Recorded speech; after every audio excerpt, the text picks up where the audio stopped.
Assalamualaikum warahmatullah. Welcome to my new vlog. I hope সবাই ভালো আছেন। আলহামদুলিল্লাহ আমি আপনাদের দোয়ায় ভালো আছি। তো এই তো আজকে আমার মেয়ের জন্য সবজি রান্না করব। এখানে নেওয়া হয়েছে মসুরের ডাউল, ক্যাপসিকাম, টমেটো, মাছ, সজনা, ফুলকপি। এটা দিয়ে একটা সবজি রান্না করব ওর জন্য। মাছগুলো ভেজে নিচ্ছি। ও আবার পাঙ্কাশ মাছ খেতে পছন্দ করে, তো প্রথমে মাছগুলো ভেজে নিলাম।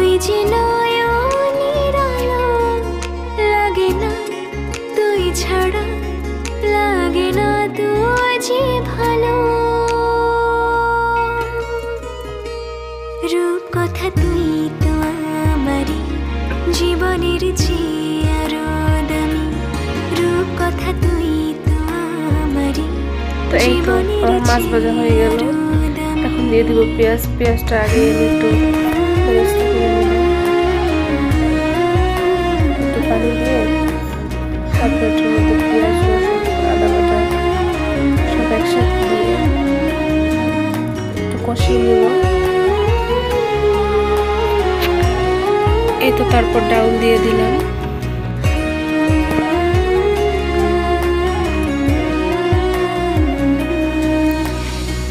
সবগুলো সবজি একসাথে দিয়ে তো ডাউল, টমেটো, ক্যাপসিকাম, সজনা সবকিছু একসাথে দিয়ে কিছুক্ষণ নাড়াচাড়া দিয়ে। প্রত্যেকটা মায়ের কাছে প্রত্যেকটা সন্তানই হচ্ছে তাদের এক একটা জীবন।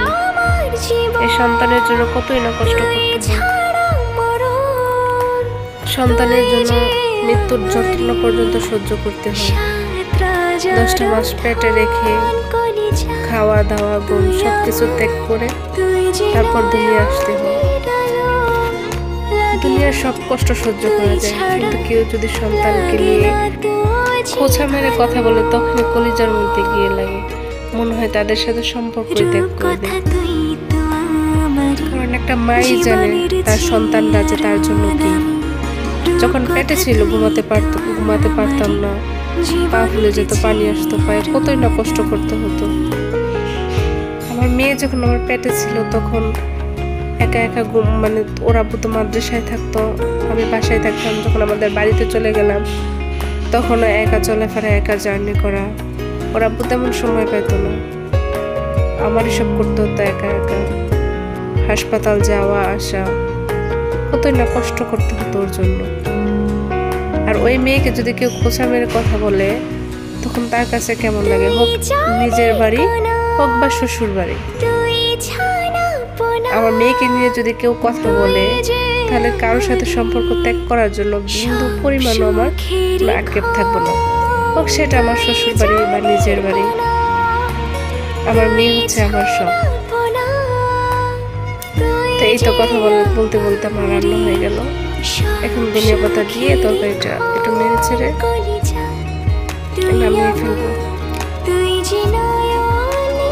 আর হ্যাঁ, যদি আমার ভিডিওটা ভালো লেগে থাকে তাহলে অবশ্যই কমেন্ট করে জানাবা কেমন হলো আমার সবজি রান্নাটা। আর আমার চ্যানেলটাকে সাবস্ক্রাইব করে দিবা, লাইক কমেন্ট তো অবশ্যই করবা। ধন্যবাদ। Thanks for my watching video.